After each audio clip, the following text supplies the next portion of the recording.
can tell our friends, and they can have my things when we're dead. But we gonna live forever. We gonna live forever. Boys.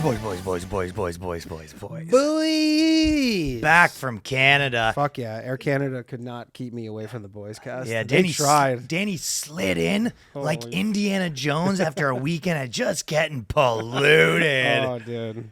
Just getting tuned. Okay. Fucking just filling the body up with filth, eh? Oh yeah, that was a fun little rip. So me and Danny went back to Canada, and the airport was one of the worst experiences I've ever had in my entire life. Yeah. And then Danny on the way back. Well, dude, so it's like the funniest thing is, so just to fill people in, so you land in Pearson Airport right now. This is the thing: you go through your customs. They make you show them your negative test, even though you showed them the negative test like Head of before. Pfizer, John Pfizer, puts a dildo in your ass personally. Then pulls it out, makes you taste it. He goes, "You like the taste of that? Do you? That's the taste of socialism." And then go to customs. They let you in. Then you have to go. They like herd you like cattle, essentially, make you do all this stuff, get a COVID test. They let you go. And then anyway, so then I go to leave yesterday to come back to the freest nation on earth, America. And as I'm handing like the fucking border guard or whatever, the U.S. border guard, he's like literally typing my shit in, right? And he goes, "I need your boarding pass or whatever." And so I pull out my phone and text. It says your flight's been canceled. I go, "The flight's been canceled." He goes, "Oh, okay. Well, he's like, I can't process you if you don't have a flight." Nuts. Whatever. So he goes, "I got to," and that's their whole thing because they say you're in America at that point. Like when I'm at that guy's booth. He's like, for all intents and purposes. This is fucking America, brother. No, literally, he goes, "I'm in America." He's like, "Oh, okay." He goes, "I got to take you back to Canada." I go, "Oh, all right." Like literally says it. He goes, "I got to take you back to Canada." I go, "Okay." So then I go to like the gate lady, and she was trying to get me on your flight. There was a dude who was a pilot trying to get on your flight, and like he couldn't get on. And I was like, a packed flight. yeah. So I was like, this isn't looking good. So then she's like, no, technically I actually wasn't in Canada. I was still in America, even though I was clearly in downtown Toronto or whatever, Mississauga. And then she's like, "Okay, I'm going to take you back to Canada." But so then they spit you out where we came into Canada for the whole like going back into customs. So you got to do the whole fucking whole shabam thing. again. And I was at that point, I was like, if they make me get tests right now, I'm going to go full Kevin Soldo. You're going like, to peak. Like our buddy. You're moving out into the middle of nowhere. Literally, I was like, give me a $20,000 fine a day. I'm not getting a You're going to be test. only going into town to bat at anyone wearing a mask. Basically. I was like, in my mind, I was full like, gonna grab like handcuffs from like a cop, cuff myself to a radiator, being like, "I'm not leaving. Just let me go home." Like I was fucking, and then the craziest thing is, so now they don't do the tests anymore. It's just a take-home test. All that in a weekend. And none of it makes sense in the first place. So the whole thing is you need to have a test, and then you need a test 24 hours before, and then you get to the airport, and then they make you test again, but they don't make you wait for the results. So you just go home. And so all of this, they just have the most dangerous people that are all making rules, and none of them make sense because you go, okay, well, if I just got tested, yeah, and then they send you in quarantine. And vaccinated. So on the way back, I get tested to come in. Then I get tested at the airport. Then you're supposed to be in quarantine. Why, when I got to the airport, would I need a second test? So if you go to and you go to places to get the test, like Shoppers Drug Mart, and you get there, and they go, "Oh, well." So Danny goes to the first place, and they go, "Have you been out of the country in 15 days?" And he goes, "Yeah." Like So they go, "We can't do the room. test." And you go, "Well, I'm supposed to get a test." Well, I told them. So I say, "Hey, I'm like, I need this It's test." crazy. Also, I'm like, my trip is for less than 14 days. And they go, They're like, "Well, it isn't anymore." Yeah, well, they go, "We're sorry, we can't give you a test." And, like in my mind, I'm like in Canada, it's like CVS. There's a Shoppers Drug Mart in every corner. So I go, like, I'm just gonna go to a different Shoppers Drug Mart, and they're gonna do it for me. Yeah, and you like did. whatever, and I did, and I'm like, whatever you think you're doing here, like. No, they all like everyone there, all the people that work at that place they've all got like strong hall monitor energy, right? Oh, big So time. they can't wait. Like when you leave, he's gonna call his girlfriend and be like, "I just shut this fucking fat podcaster down so hard, dude. Should have seen his face." This guy's trying to fucking spread COVID all over the world, and I stopped him. I did my stopped part. him. I actually had a really annoying one, the first one that I went to. So I've got a flight at 2, and I've got to get this test. The whole thing is nuts, right? So I go to the Shoppers Drug Mart. And they're like, oh, we don't take tests. And I was like, well, could you tell me which ones I can go to? And he's like, well, maybe these ones, I don't know. And I go, well, none of them are answering my calls. And he goes, I go, I've been calling all morning and no one's answering my calls. And my flight's in 2 hours, so I need a test or whatever. And he goes, yeah, I mean, if you keep calling, they'll probably answer eventually. I go, yeah, that's your advice? He goes, they'll probably answer eventually if you keep calling. I was about to be like, listen, pal, I'll tell you what's going to fucking happen. Listen up, you fucking turkey. You're going to walk over to that fucking computer. You're going to get me those. No. Look at me. Look at my eyes when I talk to you. Look at me. You're going to walk over there. No, don't look at her. You look at me. I was so fed. And everything in there's like a movie, right? They have everyone's got hazmat suits on. So you get out of the thing, like you would think at the airport. I honestly, yeah, it was like literally. We're coming from Miami where it's over, and I go, everyone's wearing a hazmat suit. No one ever, you look at someone and they're like, hey, I heard the new Canada Post said that eye contact can give you a new strain. It's an old reference, but have you ever seen the movie? I think Congo, the Michael Crichton movie, where it's like with the Ebola scare. It's basically like how it was in Congo. Yeah, like the Ebola, where you're like you're essentially to them, you have a disease that if they touch you will kill them. That's how they act. Yeah, it really is. It's the standard government thing where they probably just have 5 different people making rules, and this is what they do with everything, right? And they're like, okay, well, why don't we do this? And be like, okay, well, why don't we do this? And they're like, I just do it all. Yeah, and you go, well, if you just get a test and you're in quarantine, why would you need another test? And they go, stop asking me quality. Not to mention, stop throwing all this, stop up with all these words. The test that we They go, you never can be too safe. And you go, that doesn't make sense. Yeah. It's like saying that you need to put your seatbelt on and you need to have a helmet on, even if your car is parked. And you go, well, if my car's parked, why would I do it? And they go, they're literally like, you want a ticket or not? Yeah, that's the whole thing. And then on top of it really reminds me also the test that they make you get at Shoppers to get into America, they do not accept to get into Canada. They will literally turn you away with that. I know. I have to do a layover in Montreal, and I had to fucking some poutine? I had to hear all these French guys talking. That insult to injury, I'm already sort of peeved. I mean, not as peeved as Danny, because Danny was like, I got fucking they wouldn't let Danny in. Lubed up. It reminds me of when I was thinking about it when you couldn't get in. It's like the video we did, like that came out a couple of days ago about how girls can rationalize everything. When I was first moving to New York, I kept getting flights canceled. I know. And it was so easy for you to be like, either you could be like, this is a sign that America doesn't want me to come, or you could be like, this is the world testing me to make sure I really want to come. Like you could spin it. Dude, you could spin anything that happens. My girl was literally, she's like, why are you freaking out? And I'm like, do you think freaking I'm being out? Tested right but I'm now. like, do you think freaking out is the reasonable response to this like minimal adversity? Is like losing your mind, dude? And I was on the phone for 3 hours and 40 minutes. They tried to send me to Montreal. That was the thing too. So they go, the only flight we have available for you. After 3 hours on the phone, they go, we're going to send you to First off, the woman goes, how do you feel about going to Philly? She goes, we get you to Philly tomorrow. I go, yeah, I'm not going to Philly. You should have gone to Philly, and then you could have taken a train home. They were going to land me at Philly tonight at 9 p.m. Yeah. Like, tonight at 9 p.m. Tonight? No, not yesterday. No. Literally, they go, yeah, the border's closed. We could get you to a different city tomorrow night. Dude, I'm not even kidding you. They go, best we could do. Dude, I'm not even kidding you. I was at the airport yesterday looking at trains. So I was, I wonder if I should hop on a train and get to New York. Because I was like, we got to leave. Is there any, if you think about it, there's not, probably the airport's the worst service in probably history. The government's the worst at organizing anything. You put those two together where you go, you know what? The normal airport, how much of a nightmare it is already. Let's get a government body in there doing a bunch of and shit. Not to mention Air Canada is essentially backstopped by the government. So they're like, we'll do whatever the fuck we want. It was a mess. French dudes all have short guy syndrome too. I swear. You know when you're at have you ever been like when Caravana used to come to Toronto? Yeah. And it was like everyone's kind of looking to fight. You have to walk around just like look at the floor because you look at them and say, why are you looking at me? I go, I gotta look somewhere. That's what French guys are all like that with their girlfriends because they're all like 4'4". So literally all just direct descendants of Napoleon. Oh, tiny people. You're sitting in your chair and a guy's there with his like, and the French girls are kind of hot too, right? So you take a peek and the French guy's like, is there a problem? They're all like looking at you, air smoking because they can't get cigarettes. Yeah.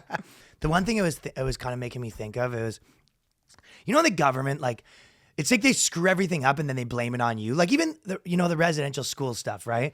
Like all of the shit where they basically had these schools, made everyone go there, murdered them all and molested all these kids and stuff like that. Yeah. And The ones that got molested were the lucky ones. right. And then the government's now come out and they'll be like, can you believe white people did this? And it was like, you mean it was you, the government. It was literally you guys. Well, they tried to blame It wasn't the Pope. private citizen. Like, and there was the Pope, and that was before church and state got separated. They go, the Pope needs to come to Canada. But the church and state being together as two dangerous organizations was the same as, like, I honestly think it was still better than Air Canada and state coming together. You know what's another crazy thing that I saw? All the molesting they did? No, another deflection of it, though, is that I was actually reading, like, I think on my way into Canada or, like, just around there last week. So I guess the residential school system started in the U.S. Yeah. And, like, they just don't talk about it here because they just can't. There's so many other things that have more, like, power right now and more that are like more important. Well, they're not a voting bloc here. Well, they're just not trying to get. Yeah, but they like had the same thing where like tons of kids, like hundreds of thousands of kids taken from the family. Yeah, I'm sure they have the mass graves, the whole thing.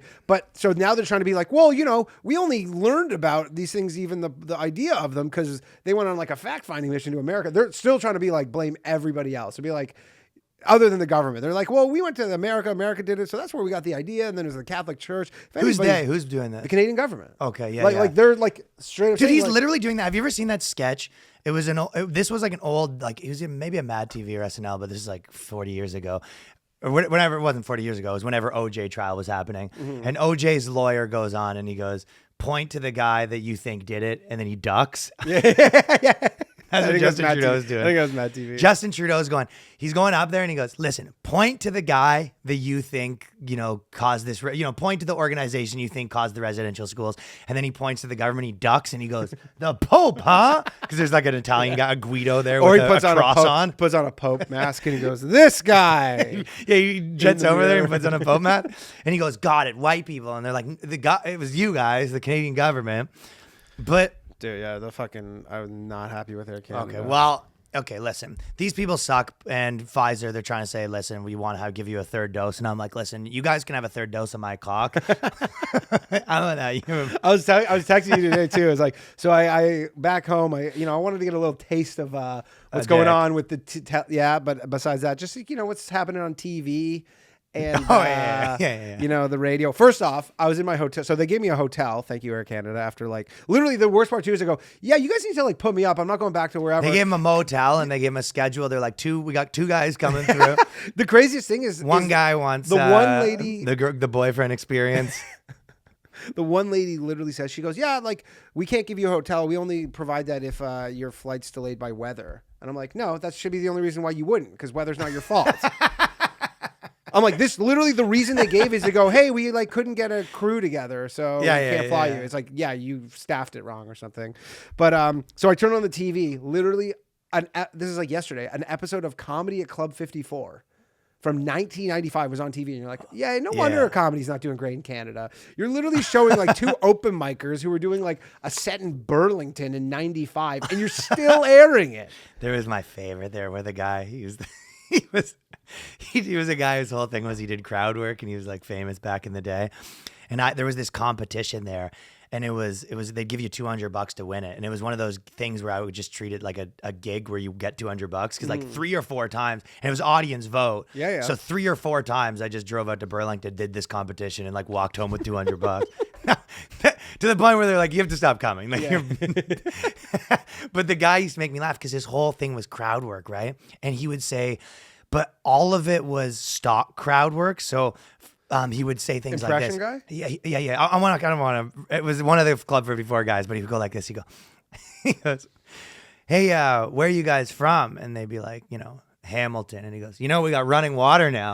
Hamilton's the equivalent of someone saying, oh, I'm from Manhattan. And the guy being like, I'm from Brooklyn. He goes, I got he had it in the can. The guy could have said New York City. I know. The guy could have been like, I'm from Chicago. He goes, oh, we got running water. He had it queued up in the queue coming out. Yeah. And then his other one. But then I saw he flubbed on one. And I'll never forget this one. He was talking to this couple there and the guy's there, right? And he goes, guys, some drink that's got blue in it or something, right? It's the kind of place that would serve a slushy drink, Yeah, of course. He goes, what's that drink there? And he goes, oh, it's like a whatever, like a cosmopolitan whatever. And he goes, how many you drank? And the guy goes, 4, I think we had. And he goes, what are you, gay?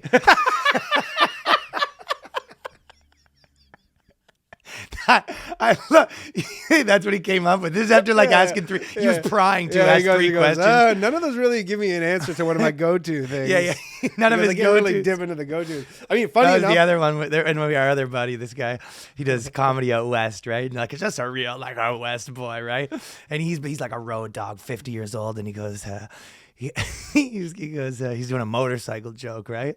And he goes, anyone here got a motorcycle? And one guy goes, yeah, I got one. He goes, well, what are you riding? What are you riding? And the guy goes, I'm riding like a Yamaha, something. And he goes, sweet ride. So anyways, he's literally just trying to find friends. He just stopped talking. Yeah, he's just trying to find a buddy. How long you been riding that? I've been riding it for a while. You gotta ride. So anyways, Ubers are fucking wild. The best part is I went and looked at their website because I was like, are they still doing comedy? And then you look at their roster and it's like a couple people we know, but then literally like just the people who were doing it in, 95 and they're just like still kicking around. I was loving the idea of me and Paul. We're talking so much this weekend about when you're doing crowd work, there's nothing more condescending than calling someone little man. Mm-hmm. Like you go to someone, you go, in the crowd, you go, anyone drinking tonight? A little man, you having any drinks tonight? That was the little man. That was with Tucker Carlson with that guy in Montana.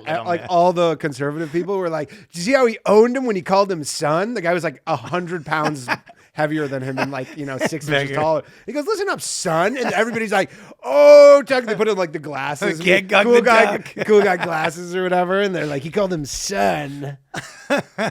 I was loving little man, but before we even talk about that stuff, one thing that I should mention is me and Danny, we've made the decision that as in an act of bravery, we will both be quitting the podcast in solidarity with Simone Biles. Is it Biles? Biles. Okay. Just to focus on our mental health. Are we going to replace them with women or just empty chairs? Empty chairs and just like a women's fist. A women's fist fisting some fucking male athlete who showed up. No, they're going to be fisting the It'll be a guy. It'll be Al Bundy, and he'll have a shirt on that says the patriarchy and just a fist up his ass, making him say stuff he doesn't want to say. Like, yes, I will eat you out, Peg. Yes, Peg. Yeah, yes, Peg. Also, I just want to give a shout out to other people who did the same thing, like a guy who quit high school. I mean, look, if you ask me, it goes Obama, then her, mm-hmm. and then I think that's it. Yeah. The whole thing is, with Simone Biles, everybody has been trying to make this narrative for a long time. Everyone's pushing where they go, mental health is the same as physical health. They go, they keep saying that. They go, yeah, it's like you have a problem with your shoulder, like it's the same as if you have a problem with your brain. Yeah. It's another thing. And then you go, okay, well, if someone backs out of the Olympics because their shoulder hurts, you don't like applaud them. You go, that sucks, and you move on with your life. But now honestly, they're trying to switch it back to being like, oh, this is different. It's so funny because it's just one of those things where like I don't even know what she thinks. She may just be going with the flow on this. It's like girls are more likely to pull out of things. They're more likely to pull out of comedy shows. They're more likely to pull out of things. That's just this situation. Yeah, everyone knows that. But it's like the narrative where it's bravery, and it's almost like you watch on the internet. You're like, what is this world where half the people are like, this girl's brave, and half the people are like, actually, she's not. And you go, what? How did we get here? How did we get here as a society? Like, who gives a shit? She couldn't. Fucking shit. I'm literally like, if she can't compete for whatever reason, she just like can't do it. I don't know. It's like sports are hard. Yeah, dude. Imagine you had like a big speech that you were gonna give her or something, and the day before you like dropped out. It'd just be like, okay. Do you know how many people have like misfired in a major moment in sports because like the pressure was so great, which is a real thing. Yeah, of course. And they go, yeah, the pressure was, you couldn't handle the pressure. It's like, you don't quit because of it. You just say like, yeah, I couldn't. I feel like with the bravery, it was one of those things where, when they make you care about women's sports, you always say, but it really is like, you're trying to goat me, right? Like you're trying to goat us into something where you're like, isn't she so good for that? Yeah. Doesn't she rule? Isn't that even better than if she did win? And you're like, what are you doing right now? What is this? What are you up to? Yeah, I know. It's like if your girlfriend came home and there was like a dude that like she worked with or something, and you were all hanging out, and she came home and she goes, wasn't Tommy like super funny? And you're like, oh, he was okay. You go, You're just such a smart guy. So funny. What is this? What's going on here? What the fuck are you up to? Yeah. Are you mad? What is this? You know what's so That's what it feels like with this shit. You know, I don't buy that you think that.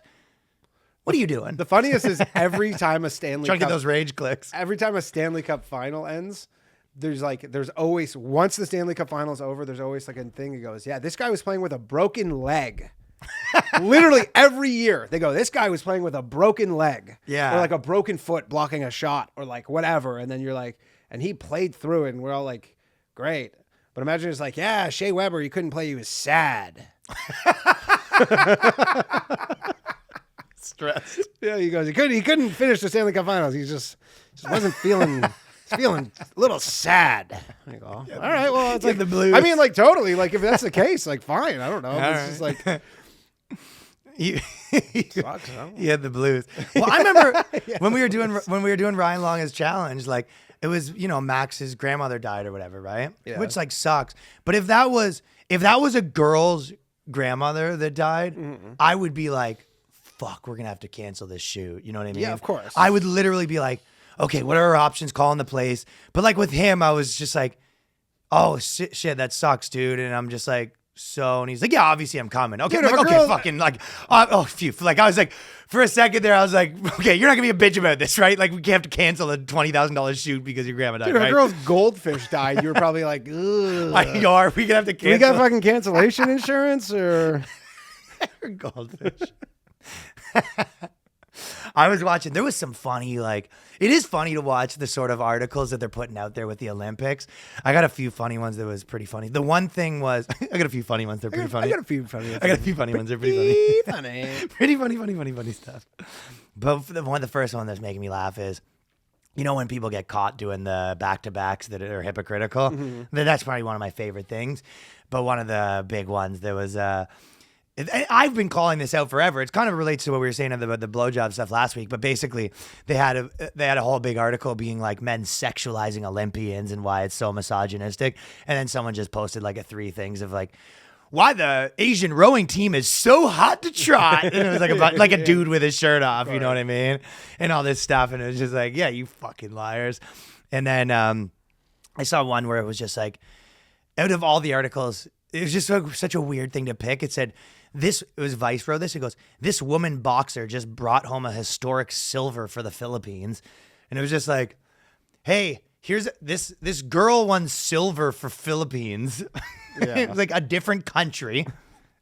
Yeah, it's like there's a whole female thing. Like it's like how's that? Why? Just because they've never had that? I don't know, but it's like that's a different country. It's not even America. You're just like, It's like the first Filipino to win silver? silver. And then, what was the other one? Was that there was another one where it said why winning bronze and silver are actually just as good, and we need to stop focusing on gold medals. It was like a Vice thing, and it was like, well, yeah, that's how they count it for one, and obviously the gold is. But it was like a bunch of girls won bronzes and silvers, and we're all like pretty good, and they're like, actually is equally as good. Yeah, I mean, like they gold. literally make a point of saying like, yeah, first, second, third, and then also they make it out of medals in corresponding value.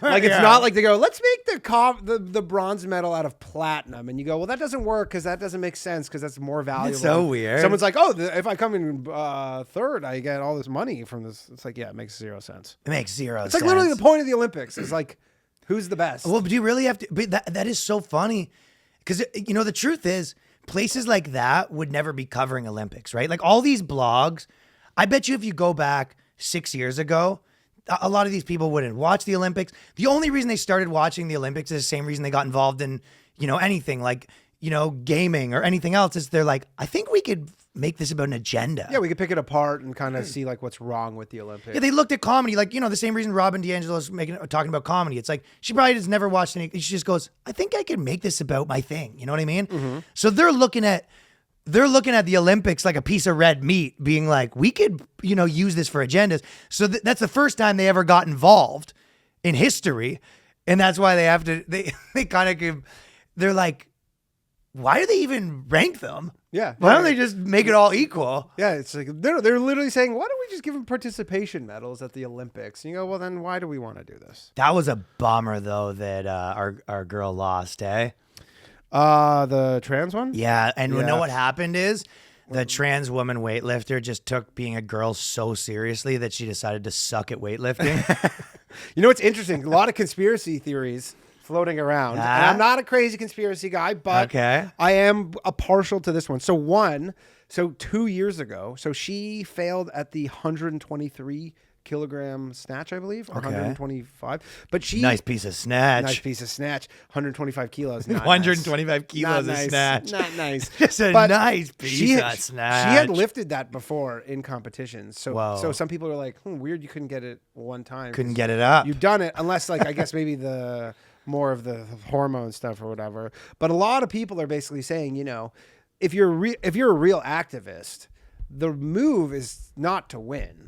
I Because know. winning is the most damaging thing. And for it's the also trans the cause. funnier option. Yeah, but the best thing for the trans cause is to be like, I is agree. to throw it and then say, see, Yeah. I couldn't even lift it. Yeah, like case study of one, case closed. But I mean, that's what everybody's saying. Of course, obviously. See, and then well, not anyone normal. Like that's the thing about going back to Toronto and hanging out with all our like normal buddies, and we had a fucking squad, 20 people coming yeah. through, yeah, and it was that's just like. fun. I was talking to my buddy that's like a construction worker, and they're just so. He's a garbage man, and it was just like every normal person, like no one, like no normal person, you would say, oh, you know how there's like a trans person in the Olympics? They're just like, but that's an advantage, right? Like none of them are just like, no problem with that. Mm-hmm. Like no normal person thinks this. So this is just on the internet. This kind of talk. Yeah. Well, so I went golfing on Sunday with one of my friends owns a scrap metal business, and the other one works at the bank. And the guy at the bank, he goes, yeah, they're starting to do the pronoun stuff. And he had never even I'm telling you, this is how out of the loop. My buddy who works in garbage said he doesn't know what the Me Too movement was. We were fucking killing him. I think he was lying. Like he goes, I don't know. I'm off the grid. We go, shut up, dude. But my fuck friend up. at the bank, straight up, he goes, yeah, they're he had never, the term pronouns had never even been on his radar until probably 6 months ago. Yeah, and now he's got to do it. He must be like, Well, what? he goes, people start doing the and we were just like joking, like especially our buddy at the scrap yard, being like, everybody's like, I was like, my friend Simon who works I was like, Simon, I'm like, how much we got to give you to change all your business cards to have fucking he, him pronouns at the scrap yard? You call it up, you go, hey, what's the spot price on copper right now? Who am I speaking with? I go, Simon, he, him pronouns. And you're like, what the fuck? We were having and his dad's like this old school scrap dude. He's like, it's like, yeah, Jerry, he, him pronouns. That is my favorite one of all the when people are switching their like genders and all that stuff. Probably my favorite one is when girls go trans man, but then they say they're still attracted to men. So it's like I was a girl, now I'm a gay dude. Well, that's what I was saying today to you too, because I guess the Canadian, I've never heard of this until today, but the Canadian women's soccer team has a trans man on it. Okay. But I guess like you just get no coverage for that. Like nobody cares really. Why? Well, I don't know why. Has a trans man. A trans man, but How are they? well, I guess the whole thing is they're going to be the first because Canada beat the U.S., which is another thing we can talk about because that was so funny. But so they're going to be the first trans person to ever receive a medal at the Olympics Okay. because they're guaranteed to get at least a silver medal now. But they play with women. They play with their biological sex. They're not crossing over because obviously there's no way they could compete. How come they're allowed to not cross over? Because they couldn't. There's no way. Obviously Yeah, they yeah, couldn't, but yeah. like why? Why is it? Why would they? I don't know. Yeah. Like why? Like you're saying. Okay. Yeah. Ouch. Ouchie. I got a brain ouchie. But that's a good segue into fucking. So Canada beat the U.S. Soccer team. The U.S. soccer team, who has been so vocal about how they're underpaid, even though they got beaten by like what was it, like a 15-year-olds, shredded by the 15-year-old Canucks. men or whatever, and then they were like, we deserve to be overpaid. Everybody hates that Megan Rapinoe chick because she's like. She's so vocal. She's a bit of a handful. And they're kind of think too she'd be a activist. fun to be your girlfriend. She's lesbian. Oh, no. Oh, boom, She boom, is, boom. uh, We have womp, womp, womp. the obvious Captain Obvious of the week. She could be my girlfriend. Dude, if that girl was, if you imagine coming home to that after like you're working hard all day and then you sit in your bed, you see that fucking red hair. No, she goes, honey, do you know what my hair dye is? I'm going to fucking change the tint again. Oh, God. Gonna go down to the man cave. But the best was like, you know, the Olympics. The Olympics is historically everybody, like even if you're not like into, you know, nationalism or whatever, the Olympics is at least the one time where everybody kind of becomes that. Yeah. But the soccer team, like you'd see the comments being like the Canadian team beat, and all these American people were like, good, should spend more time practicing and less time activism. Obvious, yeah. Like, but like the sheer amount of comments, like it wasn't like the odd comment. You know what I was finding funny was there was people that they don't know that Canada's the same because Canada is very like copies America. We're like, we're racist, you know? Yeah. But I saw that like a lot of people posting, they go, yeah, well, that's what happens because they actually respect their flag. And you're like, no, they don't. No. They just canceled Canada Day.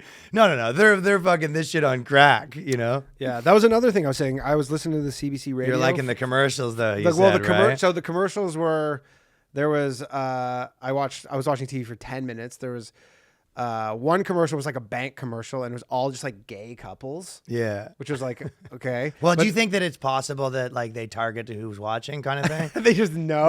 Like there was like a super straight commercial that was just queued up. Like you go to the next room over and you're like, can you believe this? He's like, I got a hot chick and a fucking dude. Just scan my face and go, this CIBC thinks I'm gonna like this one. But then there was one where it was like a straight up, like I forget what it was even for, but it was like an Asian woman who was like a construction worker in this commercial. And you're like, come on. Like I get what you're doing. You're trying to be diverse, but you're like, there's zero examples of this. Right. Like there's none. The auditions are funny too because you had to bring in like 100 Asian women that like never picked up a hammer in their life. To be like a construction. But think worker. about those auditions, like when they were handling the tools and stuff. Like everyone's fumbling all over it. Yeah, that one was when I go like they're pushing it so much harder than America. Like America is like, you know, pushing it a little, but in Canada it's like the full court press. Full court. And then I turned on CBC radio when I was driving to the golf course or whatever, and within a minute they were talking about like privilege, and they were talking about the Olympics, and it was like privilege and toxic They hit all the buzzwords in like 15 seconds. And then they literally just, because this reminded me, they were talking about nationalism, and there was, you know, about the Olympics, and the guy goes, nationalism, you know, which could be problematic. You're talking cheering about the for your Olympics. country. Yeah, like cheering for your country. He goes, you know, that could be problematic too. And I go, oh, shut the fuck up. Those guys must hate their life if they just have to do that stuff. You know what I mean? Oh my God. No, this was a guy, they believe it. They have to at this point. We had some friends that were pretty brainwashed. I went back to one thing that I was sort of talking about someone with this. There is that idea of like, I know a lot of like girls that think this, and you know, people that just are kind of like soft people, if that makes sense. They kind of have this attitude of like, well, who does it hurt, you know? And so I get why people think this. They would say, well, okay, listen, if you have to call everyone by their pronouns and stuff like that at your work, right? Who does that hurt? You know, it takes you 2 seconds and it makes these people feel more comfortable. That's kind of what they see it. And like, I get why, you know, you could think that, but you're just like, well, I'll tell you who it hurts. Everyone that was fired for not getting in line ideologically, half the country, you know, that is a fucking garbage man, for example, that now if you say the wrong thing, you lose your job. That it hurts the concept that people are allowed to think out things. Anytime you say, hey, we have all of the things figured out, it hurts university professors who have to, you know, start approaching these subjects knowing that they already have the answers figured out. Yeah. It hurts researchers. It hurts anyone that's in anyone that speaks for a living, anyone that wants to open their mouth at work. I mean, I have so many people this weekend that we're talking to that have normal jobs, and all of them are like, yeah, dude, my days are numbered. Like, we know what it is. Dude, my friend straight up said, I go, so how long until you put your pronouns? He goes, I don't know. But he's like, it's really catching on at the bank. So it's like, you know, like the sounds of it, he's like, I'm not given in yet, but it's a matter of time before he's just gonna have his pronouns. My buddy, in his who's email signature. he knows Abby. He's fucking his dad's first generation from communism, right? One generation from communism, Hungarian. Yeah. And he came through, and he was like, he got the vaccine, and his dad like was so disappointed in him. he said he didn't want to tell his dad, and he got sick, and then he came home, and his dad, he was talking to his neighbor, and he was like, I'm sick because he got the vaccine. He said his dad just overheard him, and he goes, you did, huh? He said his dad just mainlining fucking, the talk. Fox News. And all that stuff. Or whatever. I don't know. Part I of don't me, even know though- if those guys are anti-vax. I don't know. No, Or whatever. Whoever. He is, yeah. Yeah, he might He's be. not right? anti-vax. He's just Whatever, more like- whatever it is, his dad, whoever his dad's mainline, and he said it, and my buddy doesn't give a shit. He wanted to travel or whatever, right? But he said his dad was disappointed.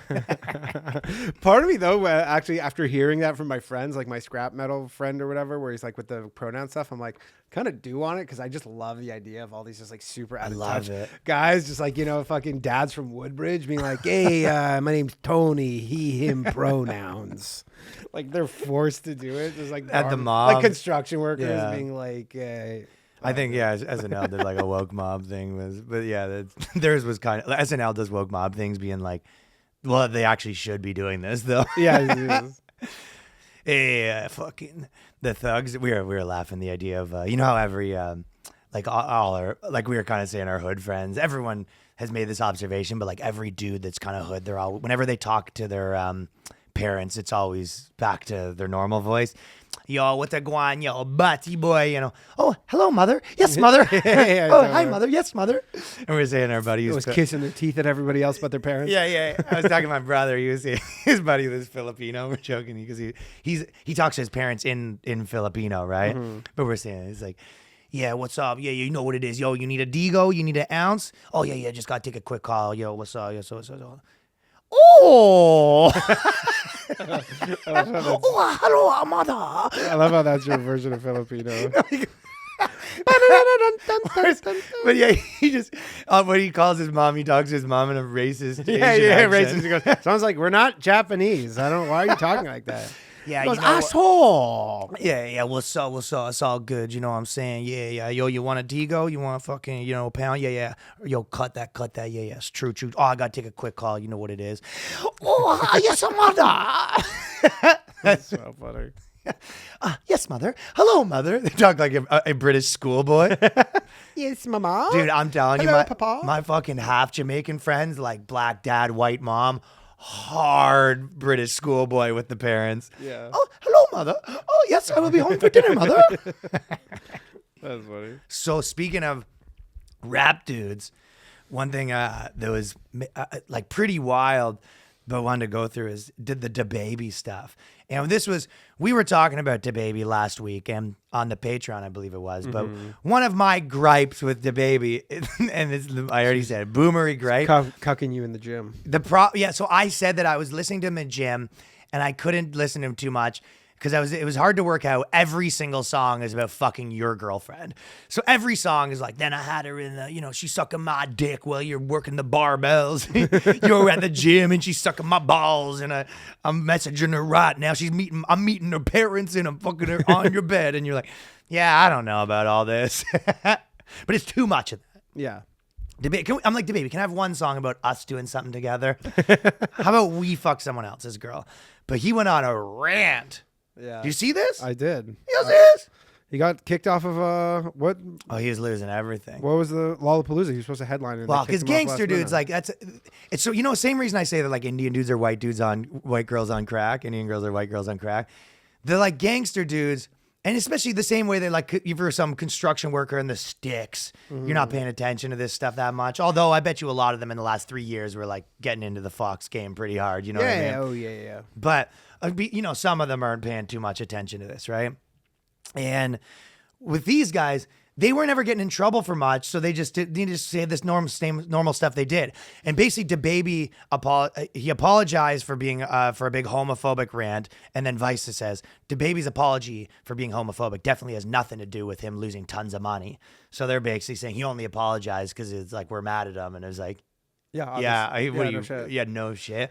But it's like the baby stuff's funny because, like, man, do they hate the fact that they have to be mad at like a black guy? But also, he was like, what he said was like laughable. Like he literally said, he goes, what did he say? He goes, you get HIV, it'll make you die in 2 to 3 weeks. Yeah, It's he like, said some literally wild like shit. this is like mid '80s HIV kind of like information. Like that's like kind of what they thought in the '80s. Yeah. Remember fucking Eddie Murphy was like, you get that AIDS on your lips and you go home and you kiss your wife and then you're both dead. Yeah, it was a very old school. It wasn't like understanding of like what HIV is. Yeah, totally. Like that's why I found it so funny. You're like, it's almost like what a child would think about it. Yeah, and so you got a bunch of people sitting at Vice and Huffington Post and all these places, and now they got to like write about the number one cool rapper being like, this guy's bad. It's like, Problematic. well, now it's like they're getting all the the top cool guys out because those guys love this shit, right? But they've literally come full circle where they're saying rappers are bad. It's like you can almost do like old conservative religious people, like new woke people. Rap lyrics are problematic. Yeah. Remember when I even did the male Karen video? It was like they kind of stayed away from the rap lyric. They're more concerned about like comedy and stuff like that. Whereas now it's come full circle where like, your BuzzFeed like millennials have to be like, rap lyrics are problematic. Yeah, I would love to see like a Vice person, like the first day at Vice, be like, "Hey, so I have an article about why black rappers talk shit about homosexuals," and they go, "Whoa, easy, Oh, easy there, buddy. no, let's reframe this." We I can don't reframe know. this. White supremacy causes Did you see homophobia in the rap that community. The Pastor Talbert Swan guy, where he goes black, literally goes, if a black person assaults an Asian person, it's because of white supremacy. Yeah. There you go. Well, that's why our sketch had to Sick. come out late this week because of white It's supremacy. because of white supremacy. Because I fucking hate white supremacy, by the way. I want to also agree, and I'm just glad the two of us are in agreement on the agreed upon issue. I don't even know if I could, honestly, just saying those 2 words, I don't even know if I could finish this podcast. We might have to I take might a have to take a break. mental health, I might have to bow out for mental health. Is that cool? Can you Yeah, finish yeah, this yeah. without me? I'm having a mental health thing. Having a mental health minute. And they said the Lollapalooza Festival in Chicago, the Governor's Ball in New York City, and the Vegas Festival all dropped the rapper from the lineups. And he basically came out with an apology. He said, I want to apologize to the LGBTQ community for the hurtful and triggering comments made. DaBaby wrote on Instagram, again, I apologize for my misinformed comments about HIV and AIDS. And I know education on this is important. Love to all. And then he kind of had a few apologies. But the first one was like, I know that I'm saying this the second time this episode, but it is such a weird place where you're like, you have a guy that he raps. It's like, I'm sure that probably some people are going to make this point the same ways that the fucking left is going to say that it's about the right and the right's going to say that it's about the left. But it's literally a guy. It's like every song's like, I fucked your wife. I'm putting fentanyl on the streets. I'll fucking murder people. Yeah, he gets like, I do drive-bys. Yeah, And then people are like, I don't like your take on HIV. Then he got to go, I'm so sorry that I fucking said HIV is bad to have. Yeah. But it also seemed a little bit like that Hutu protest so much.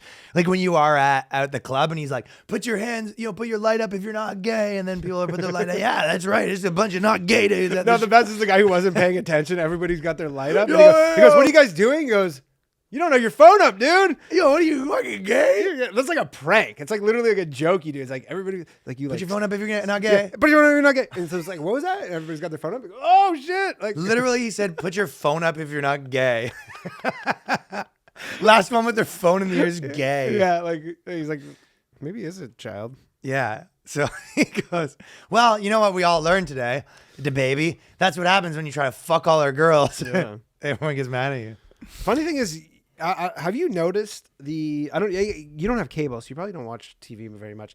There's like a lot of advertisements on like, I'm not even talking on some weird channel. Like you watch Sports Center, like ESPN, constantly ads for HIV medication. Yeah, PrEP and stuff. But all the time. Yeah, it's like to the point where you go, Is it how- that big of a market? Yeah, that's what I'm thinking. I go like, man, this is like, and they always have black people in them too because of diversity.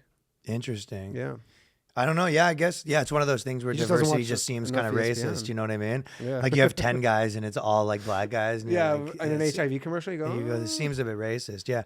But no, most, there's tons of people that have HIV and they live a, long all life. of them at this point. Yeah, it's basically just like having, it's It's annoying. having diabetes. Yeah, it's a pain in the ass. Yeah. And it was a pain in the ass to get. And they said it urged men who don't give, he said he urged men who don't give blowjobs to other men to put their cell phones on. Put your phone up if you've never blown a dude. And then literally some guy's like, what? He goes, whoa. What'd he say? Oh. Everybody's like filming him now, being like, yeah, he doesn't have his phone up. He tried to say that his comments, and he said his comments weren't homophobic because even my gay fans don't have AIDS. But the funny part is then afterwards he kind of came out. A pop star that was against him said, "I'm surprised and horrified at DaBaby's comments. I really don't recognize this as the person to work with. I don't recognize this as the person that I worked with. I only recognize him as the guy that comes and talks about fucking everyone's women."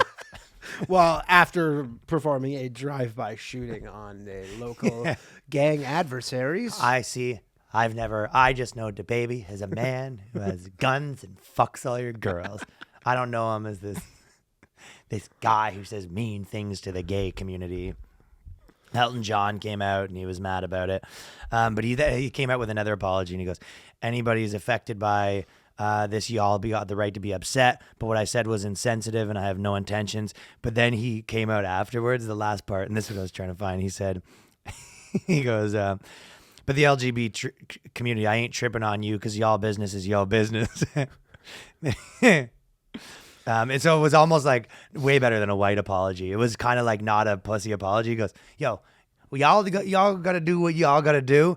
And then he said, it's fucked up that no one wanted to educate me. He goes, because knowing that what I needed was education on these topics and guidance, and none of you wanted to give it to me. So he kind of was like, listen, y'all want to do what you want to do, and that's kind of your fault for I never finished high school, and that's sort of your fault for not telling me. He's basically playing like the systemic racism, Yeah, that's like what all that card. He's like, look, I correct. slipped through the cracks. I was in the gutter. I made it out, but I missed some things. Yeah. It's like, you should be educating me. He said social media moves so fast that people want to demolish you before. I mean, he's right about all this stuff, and he first apologized normal, and then he came out and he goes, but like low key, this is because of oppression and stuff. Yeah, and everybody goes, You have to play what your card. You have to do what you can. You know what I mean? Yeah. That's why Kevin Spacey got accused of stuff. He comes out and says, I'm gay. When you're racist, you say you're gay. When you're homophobic, you say other people are racist. You go, I'm super gay. It is the good play, but it is funny that he kind of comes through with a more like hood apology where white people, it's all the like we said, we know people that have been given the apology that they have to do, and DaBaby's like, listen, y'all gonna do what y'all gotta do. Listen, if y'all gotta suck a man's dick, and he probably doesn't say man. That'd be so funny if did you hear like Shane on Rogan? He said he's like, they gave him an apology and he's seen that exact apology like since of other people, like I know. word for word. I've heard him say that. Yeah. Or whatever. I didn't know that, but imagine like this is the stock apology from his record label. It's like, this is the stock. You just like 12 people are straight up just being like, anybody who ever been affected by AIDS, HIV, y'all got the right to be upset. What I said was insensitive, even though I have no intention on offending anybody. So it's like with affected spelled wrong and everything, like the misspellings, and you're like, that's the press. Yeah, that's like the official apology for homophobia. Yeah, for fucking DaBaby Records. That's their publicists give them that with affected spelled wrong and everything. Matt Damon had that too, where he was like, Matt Damon was like, yeah, I was saying like the F slur. Yeah. I was calling stuff fags or whatever back in the day. And I retired that like 2 months ago, and everyone's like, wait, what? Yeah, you're like, why even come out for this? Why are you He's like doing this? like a fucking press junket for his new movie about Amanda Knox or whatever. And then they're like, yeah, nobody asked you about this. I stopped calling people a fucking fag a week ago. That's he goes, I switched to cock, solid word. He goes, I'm more of a homo guy now. Yeah, but I mean, whatever. It just goes to show, it's like literally how many people have like lost their jobs for that, whereas Matt Damon, like, yeah, he's going to be fine. He's getting out. I wonder if he was purposely getting out in front of it. Like he thought that was coming out. So he goes, hey, just so you know, you used to say fag a lot. Yeah, a lot. I like a lot. But I don't anymore because my daughter told me. Because of my daughter, and she's so great. He's also like, he's from Boston. Oh, he killed a guy. Oh, no, that's Marky Mark. Marky Mark. And he didn't kill him. He just almost Very killed him. similar type of guy, though. Oh, yeah, for sure. And just on that note, take a smooth transition into the new. Hold on, actually, let me find this better. That was not a smooth transition. That was the opposite of a smooth transition. They I'm just cleaning this transition backing up. up into a smooth second transition into Fitbod. Are you familiar with Fitbod? Do I look like I'm familiar with If you Fitbod? don't want to be a fat slob like my man Danny Polishchuk, Fitbod that's where they actually requested that if I could read the copy and not you.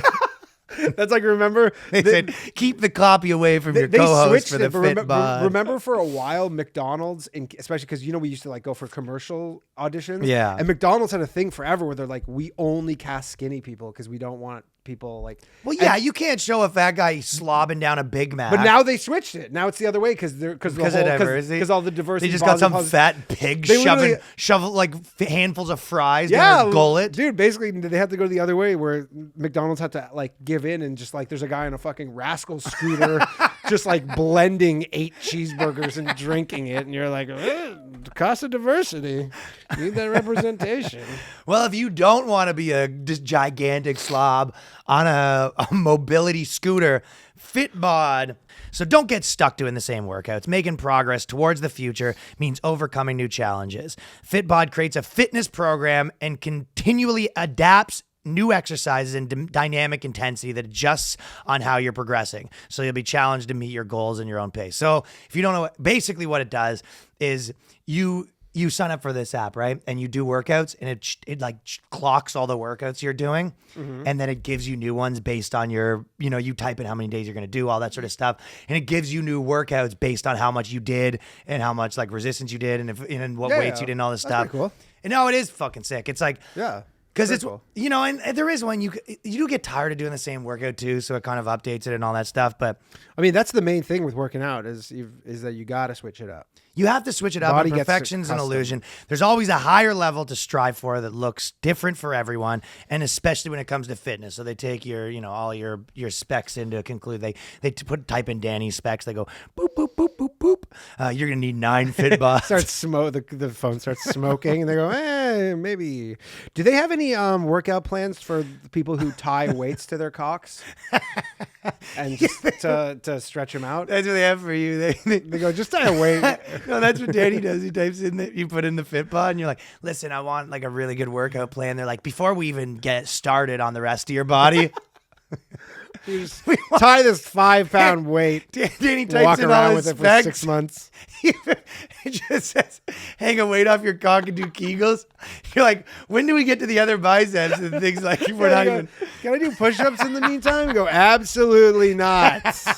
We're not even close. We're going to be that, adding dude. half a pound a week until we can see anything. We got to turn this into an Audi first before I even think about hitting the bench press bars. That's good. Yeah. There's no perfect body that everyone can achieve, and definitely no perfect cock. But what we can do is continually become a better version of ourselves. No workout is one size fits all. I love that you can pick workouts tailored to your equipment and your goals. That's the other thing, because every gym, if you have a home gym with less stuff, and if you don't have weights, like it can give you good workouts depending on what stuff you have. So the app's very clear, easy to follow instructions, and tons of benefits. So you're getting stronger and faster during the personalized training. So for me, where I'm just trying to get yoked, basically my whole thing is starve yourself to death, Yep. get yoked, Yo. trim down exclusively. And a lot of times you get bored of workouts and routines are a week or two. So Fitbod helps you get every muscle group without overworking any of them. You know what it's really good for, actually, is that because we travel a lot.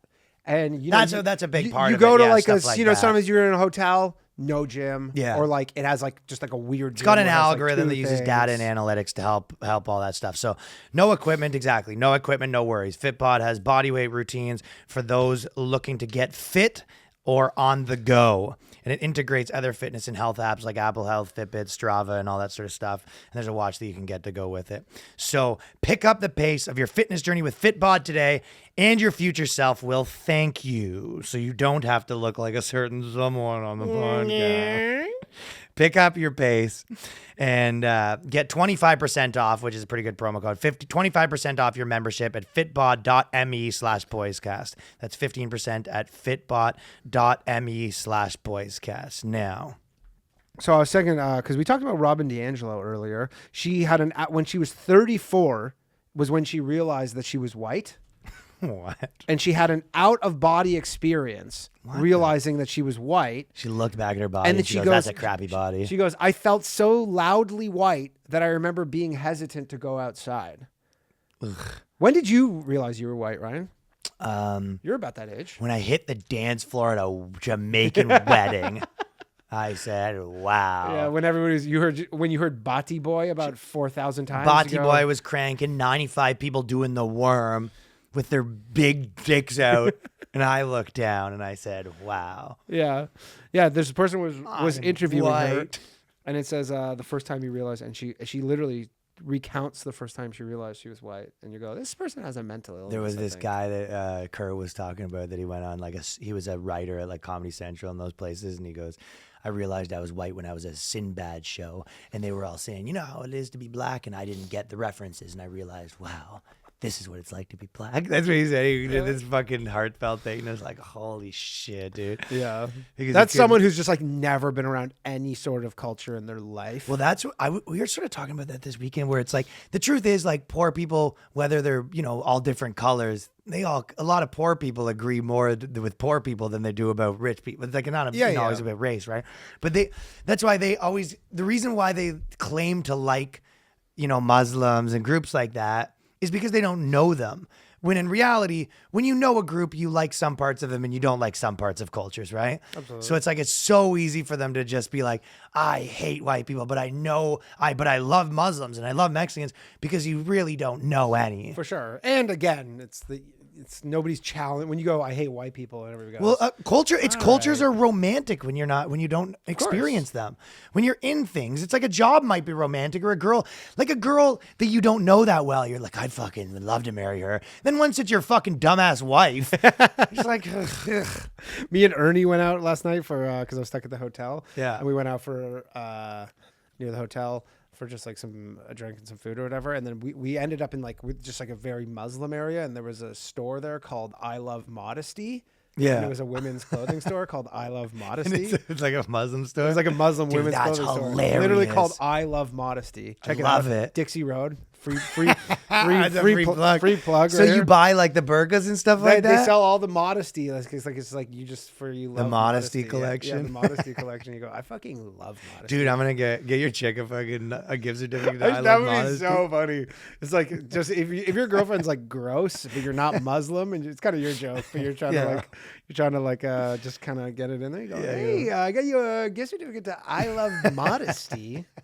Yeah, like if that was a white guy made that for his wife, they'd have to be like, oh, because they don't know anyone that wears that stuff or whatever, right? So, but it was a crew. We had a fucking squad together, and I went to the racetracks. Danny had the funnest thing when we were getting polluted at the park. Danny showed up late, and he showed up with his new gay boyfriend.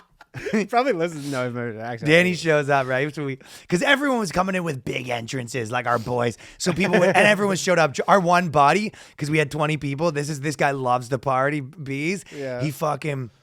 He was at the weekend away with his girlfriend, and then he halfway through the weekend, he's poking around, being like, "Ugh, you guys rocking out today? You going to the park? Eh? You're going to tracks?" He's like, who's all there? And he's like, I'm like, all right, I'm messaging too many more people. No poking around. Here where I'm going to be, come or don't. Yeah. And he goes, yeah, I'm coming. Yeah, and he said his girlfriend sitting in the car the whole time being like, really? Like they were at a cottage weekend. They went to the cottage Friday. He gets her back in the fucking car, ships her back to the dot to rock out. On the Saturday of a long weekend, on the Saturday of a long weekend, he ships her back to Toronto. She's there being like, because fucking Ryan Long's in town. I got to fuck. The only thing I can say is it was a rainy weekend, so they probably didn't miss too much. Rainy weekend helped a little bit. Danny shows up. Everyone, when people like that were coming in, he was like, okay, everyone's doing the Vince McMahon into the crew. The Kenny Powers. Yeah. But Danny shows up late, and he's got this like dude with him who he's got like a big dangly earring. He's got like a belly top on, basically. Yeah. He's like Queen Street fuckboy, like to the max. Like if you had to add a central. And we're all like, who? What Danny fucking? You look what he's wearing, a basketball shirt that he found in a Lost and Found, right? So we see Danny shows up with this guy, and we're like, what is Danny's new buddy? We're like, oh, Danny Brad's boyfriend. Yeah. And then this guy starts talking to everyone like, what's up? We're like, oh, hey, what's up? I'm Ryan, this and that. Everyone's talking to him. And Danny's like, no, don't talk to that guy. He just followed me here.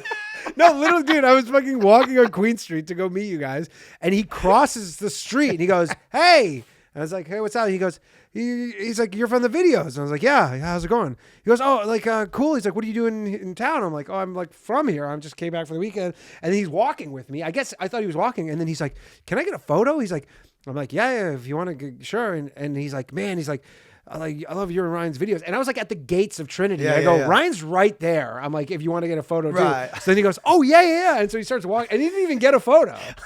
Dude, it literally, we're like, hey, what's up? And Danny's like, I don't know this guy. Yeah, I don't know. Everybody was like, I thought it was your buddy. I'm like, this guy was saying hi to like ago. the extended butt friend. Yeah. He's in the mix, Yeah, right? he's like dapping up everybody. He's like, dapping up Yeah, everybody. and then it was like, yeah, I don't know this guy. I'll tell you, in Toronto, the recognizations were out there. I was in the LCBO. The guy goes, it's an honor to meet you, this and that. I was with my mom because a lot of people don't know it's popping like that, right? So I was with my mom. We went to 3 different places. My mom's tuned up. Yeah. She's polluted more than me, dude. My stepdad, Brian, ultimate stepdad. He's got the stepdad attire. He's trying to get her home, right? He wants to go back to. They stayed in a hotel back in Toronto, and she's like, "I'm not going." He's ready to drag her out, right? Yeah. And we went to 3 different places. Every place we went, people were like sending shots. The bartender comes over. Everyone's like, "Oh, I'm big," and my mom's like, "Oh, I didn't know." It's my boy went to New York, you know. But the funny thing is like, does anybody there? Because that was like the one thing is like everybody's like, "Oh, you're Canadian?" No, they didn't know. Nobody really. knows. They go. They just they go, think "What are you you're doing here?" Yeah, what are you doing here? And you go, classic Canada. Well, Hayden, our buddy Hayden, he's got this beer called Island Diaz. We were killing him. rum. I show up at my old. Me and Danny used to have an office in Toronto, so our boys are still there. So I go back to the office to like say hi to everyone, and like I had all my mail there and stuff like that, right? So he shows up. I'm not even in a group chat with Hayden. I'm in a group chat with like Corey and Pease and those guys, right? So he messages, I guess, oh, Ryan's at the office. He shows up with his he's got an alcohol line. He comes up. He's like, "Oh, Ryan, what's up?" He goes, "Yo, this is the bottle, right?" He takes a picture immediately, and he's like, "I gotta get back to work, but good seeing you." Immediately, just to get like Ryan Long, new sponsor. I know totally. He goes, "Ryan Long endorses." This guy just finds out I'm at the office, swings by, gets me to hold his product, starts pop. We're just saying like, look up, the fucking bus drives by with my photo on it. Ryan Long. We're all like, well played, dude. Then he got us to his bar. We dropped out. like a fucking G at his fucking. Yeah, he's got a cool bar. He runs Manna Kent in Toronto. You should check that out. Then we went to the Horse Tracks. Horse Tracks is incredible.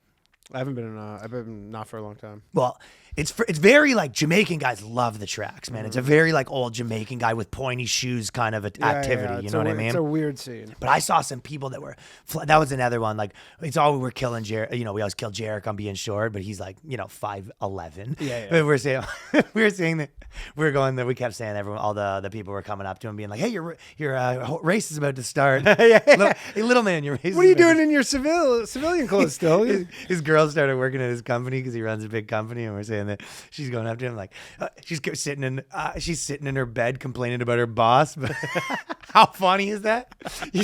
Your girl starts working with you, and then she's sitting next to you, being like, how was your day at work? She goes, "My fucking boss, this motherfucker can't see over the counter telling me what to do." Can't tell me what to do. See over the counter. Can't see over the counter telling me what to do. Gotta fucking sit on phone books when he drives the car. your fucking chick's complaining about her boss, but it's you in the bed. We saw some people though. Like the one guy, there's this horse, Call Me Larry, right? This guy's flipping out. He's got his he's got the dad thing where he's smashing the program. Yeah. Come on, Larry. Come on, Larry. Like it's like the kids' college money. He's flipping out. Come on, Larry. Come on, Larry. Eventually, and then Call Me Larry lost. He throws his fucking program. He was flipping out. He was short too, so he was in the game. He was probably a horse racer. Horse racing is the number one thing where everybody's like, "Oh, like I know the ponies," and then you're like, "Yeah, it's just everybody. If you keep doing this, you lose money more than probably anything. Probably more than anything. But the amount of people who are way. but the amount of people who think they're like, because we know a million guys with sports. You want to know right? something who say like, wild. "Oh, I know sports betting," and then you're like, they have to like quit because. So this is our buddy. I won't say which one. His fucking girlfriend is known for dumb comments, right? Mm-hmm. This is the girl who, when The Onion did an article, that said they introduced in New York the new stop and kiss policy. And it was a video being like, if someone's doing something suspicious, you reserve the right to just stop them and give them a little smooch on the lips. And she posted this being like, this is crazy. I hope they don't do this in Toronto. But so this is true. This woman, and Waldo confirmed it. She went to the casino and she said, if you put money on red and black equally as much, you can win every time.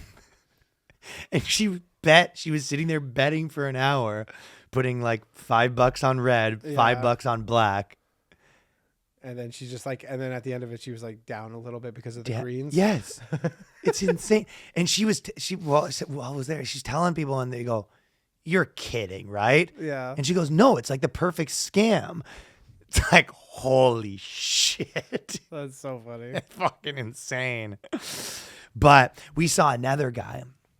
So this guy, me and Paul, he sees this guy. He's in the back. He's with his kid. And he was stressed. He's got the family there. He had a big vig on. I don't know if that's the right terminology, but big bet. Yeah, big bet on. He's looking. Come on. He's sitting on the fence. He's straight. And then he won. I've never seen a bigger sigh of relief in my life. He looks down. He just breathes heavy. He looks at his son. Him and his son just shook hands. He shakes his son's hand. He hugs his mortgage wife. is getting paid this month. Literally, he shakes the son's hand, hugs his wife like, I told you your dad's not a loser. Dude, I know a lot of degenerate gamblers, and it's like the horse track, and then above that is like the dog track is when it gets even more degenerate when you're racing dogs. Oh, body. Then you're like basically at cockfighting. Yeah. You're like, that's where the next thing is like cockfighting, but it's like, that is fucking degenerate shit. So funny, dude. Me and Danny I was laughing. We were saying that because we were talking about this company that wants us to like do a movie, another one, and had this idea for a script. We're saying like, because they were talking about buddy movies, and we're saying Ernest storms the Capitol. Yeah, Ernest What about Harold and Kumar storm the Capitol? Storm the Capitol. What do you think? I think it's good. The other thing that I was thinking was too is, you know what the problem with like losing weight is? We were talking about this in the airport, but it's the only thing, and we trash people that are too fat because it is what it is. You gotta, lose weight. But it's the only addiction in the whole world where you have to quit, but you have to constantly be doing it. It's literally like you want to quit smoking, but you have to do 3 a day. Like I'm trying to not eat so much. I'm at the airport and you just look and you go, yeah, I have to have the crappier one. Yeah. It would be easier for me to just be like, I don't do that anymore. I don't eat food anymore. But it's not an option. Oh, that'd be the best. I mean, I guess you could be one of those real psychos. You go out and doing like a 2-week water fast. Well, imagine trying to quit heroin where they go, yeah, but you got to do a little bit a day. I mean, they kind of to survive. They give you the fucking other shit. But oh, it's fucking nuts. But I wanted to. It's crazy to think though, with everything that science comes up with, they still haven't cracked this. Yeah, I know, right? Yeah. There was one thing I wanted to talk about before. You know how I love men.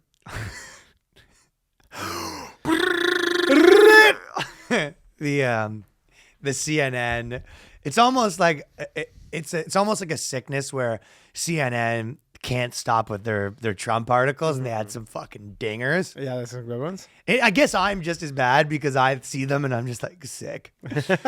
But CNN had some dingers. This is some of the articles that I saw a couple, because I collect them, and when I have enough, I bring them to the podcast. Yeah. But I had like 4 that were really fucking funny. So this is CNN. They're basically tigerbeat now. It goes, the dirty little secret about Donald Trump's endorsement. And then he goes, his record is more dirty than he would like his party to believe. How good is that? And it's basically like some other people endorse Trump that you wouldn't like. Yeah. So yeah, how good is that though? Can you not picture that headline with like Donald Trump and he's got like stars behind him and it's like his dirty little secret. Some girl is like some fucking MAGA girl in Florida. She's like 12. She's like putting it up on her, taping it to her wall. Isn't that funny? That is funny. And then number 2, Biden has a better handle on economics than Trump, but there's still some risks. That's the other one. So there's like, Biden, they can't just say like, there's a few risks with Biden. They have to go, Biden way better than Trump. Okay, now that we said that, yeah. A few Biden, why would you even still be comparing it to him? Well, gets clicks. Number 3, this is a HuffPost one that was making me laugh. President Joe Biden may have just trolled Donald Trump, and he did it with a simple 3-word tweet. So it's like, they just basically, Biden's such a fucking sick He's troll. like, he's owning him from the grave, basically. He owned him from the grave, and his tweet was, "It's infrastructure week," because Donald Trump basically so they made some infrastructure things, and he retweeted being like, "It's infrastructure week," because apparently last time it was infrastructure week, Donald Trump he got in fights with everyone, and they didn't get any of the infrastructure done. Yeah, it's because like literally Trump was like trying to do an infrastructure bill, and then they're like, "How about $4 billion for the gay Muslim troops?" And he's like, "Yeah, I don't know. Can we just build some bridges?" And they're like, "Nope." But the phrasing of his tweet referred to a running joke in Washington from the former guy's era. Trump held an infrastructure week in 2017, and he spent all his time attacking the mayor of London.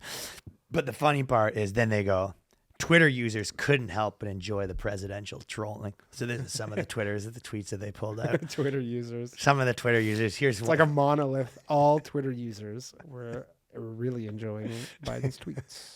This is what one Twitter user said, Danny. "Nothing feels as good on a hot summer day as a little cool shade." So that's what one Twitter user had to say. Trump's in the scope. Trump is in the Biden He must scope. have felt that one. Yeah, he's not even on Twitter. Got like, oh, Yeah, he's not gotta even on chill. Twitter. No, you know what it was? Is he was about to hit a drive at the golf course, and he just like that tweets, and he just shanked it. Just shanked it into the water. Fucking shanked it. He goes, "Yeah, you're fucking hitting 3 off the tee there, Trump." Well, what was that? He goes, I don't. Because I haven't done that in a while. Another Twitter user said, "Solar eclipse levels of shade here." So, Ooh. And then a third one said, "Whoever hit send on that tweet must have felt the most satisfaction." So, Well, it wasn't Biden. 'Cause he that's probably so funny. can't use Twitter. They're so fucking funny. You know what else? What someone was saying that kind of was making me laugh. The idea that when the election happened, they said they were all figuring out what to do at the Daily Show, and the people at the Daily Show were crying. So the guy who runs the Daily Show was like, "Listen, I can't deal with this right now. Like, I have a staff full of people crying." Can't deal with what? What I can't remember the context. Yeah, but but he was like- someone was calling him, being like, "Oh, we might have to change this and this." He's like, "Listen, I can't." Crying for joy. No. This is when 2016. Oh, 16. Oh. That makes sense, to be honest. I would expect this Daily Show to be literally in tears. Yeah, they were. over the They were. president. They And not were- like a joking thing. You go, oh, okay. No, they were in tears. Yeah. So that was making me laugh. But Yeah. That's usually what you want from your comedy thought leaders in America is the results of an election making them cry.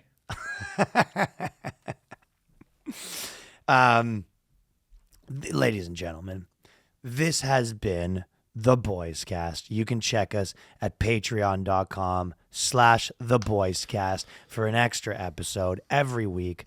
Leave a review for the dogs. For the dogs. Leave a review. Check out the Clips channel, which has been growing very quickly, and a couple of videos have been going viral. If you're just a casual listener, youtube.com/theboyscast with Ryan Long.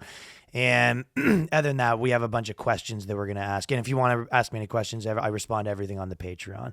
We got some questions this week and a few more articles and some cool shit like that. Yes, sir. And this was legitimately me and Danny were in a different country. Both slid in here for one day. Dude, I didn't even go home. I literally came came straight straight from from the the airport. airport. So nice try, Air Canada. They Nice tried- try, Turdo. The least for the boys Fucking- move of all time. Turdo. I feel like he had something. A lot of people were liking the Turdo. And all I can say is he tried to keep me off this. Because, dude, you think it's a coincidence? Last week I start calling him Turdo, and then all of a sudden I almost missed I this don't. week's podcast.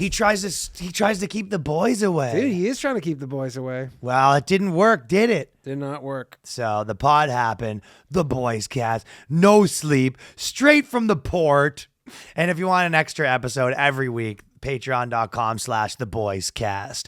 Oh, and I guess this is coming out with Friday. Where are we this weekend? Kansas City. We're out Monday, Tuesday, Wednesday, but that you'll miss those. But Friday, Saturday, we are in Saturday, Kansas City, and then Sunday night in Omaha, Nebraska. We're So, gonna come to Omaha. If you are Warren Buffett and you listen to the podcast, If fucking Buffett wants to definitely roll don't for hit it. us up for free tickets. You fucking freeloader. You fucking Buy your freeloader. own fucking tickets. Buy your own ticks. Peace.